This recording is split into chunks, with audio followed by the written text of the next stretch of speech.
Hello everyone, today I'm going to do a brief tutorial on Wisp. So let's start off with the projectile Wisp. It takes a list of patterns, two vectors and a number. The list of patterns is the payload of the Wisp.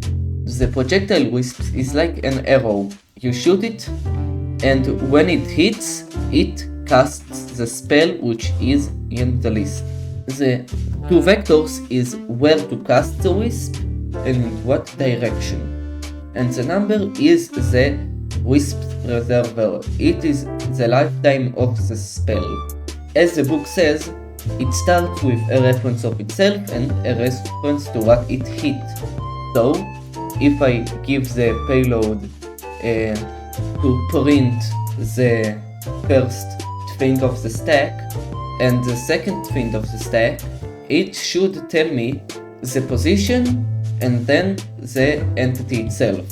So the payload, then my location, where I look. So I put my location here and I looked over there, so it should cast from here like that.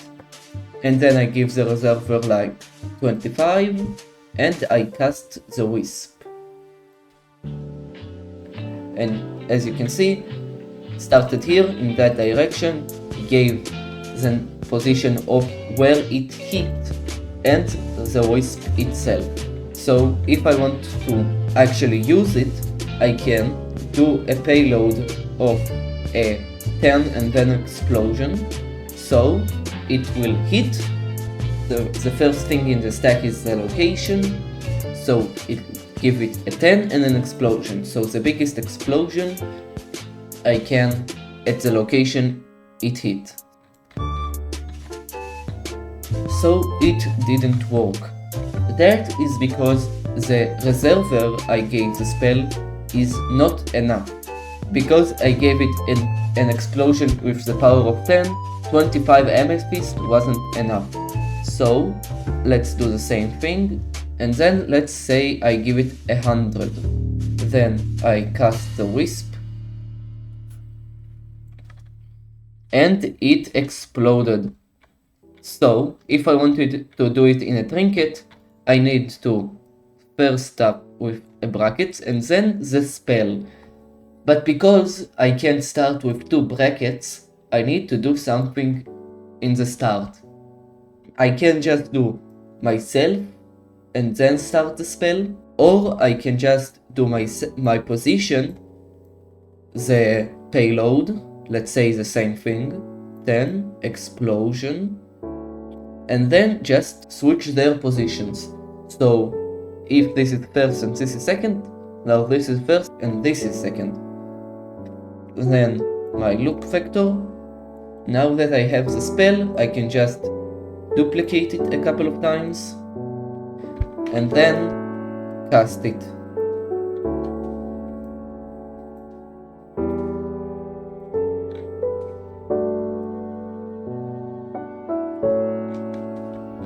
And that is how you make a projectile Wisp.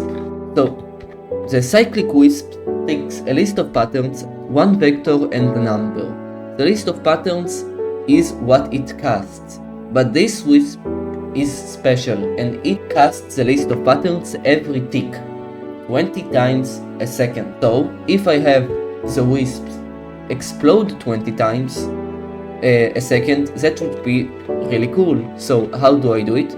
I can't just say 10 and then explode because it uses the same stack, so it doesn't give me its position each time. So what I'm going to do is use identity reflection. It brings the Wisp that casted to the stack. So I open the stack, take the spell, draw the spell, its position, the number 10, explode, close, and then it's the position it is going to be cast. Let's say this position and then the reservoir. Because max size explosion every tick is expensive, I'll give it a large number. This should do, and then I'm going to cast the Wisp. now I have a bomb. A Wisp that is just destroying everything. And as you can see, it will destroy every block I place and will kill every entity. If you look further here, you can see Pathfinder's Gambit. I give the Wisp a position and it moves towards me. That means if I take a Wisp, let's say the Wisp will go towards me, so my position, and then the spell, Pathfinder's Gambit. So this spell, I close brackets, and then do the same thing. Now I have a Wisp that follows me. Now I can make it explode after me, I can make it go after other players by using zone distillation for players, but I want to make it faster with haste. Now this Wisp is annoying, so I need to kill it. If you have a creative world, you can always just kill at E, type equals hexal ticking wisp, and then all the ticking wisp, which are the cyclic wisp, will die. So let's try the haste spell.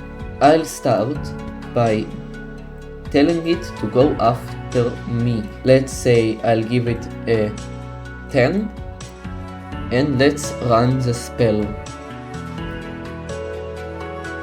Now you can see I barely can outrun the Wisp, and the more amethyst or the more spells the Wisp casts, the bigger it gets, so it's way bigger than the last Wisp. I want links because I have no clue how links work. That's all I have for this tutorial. Thanks for watching.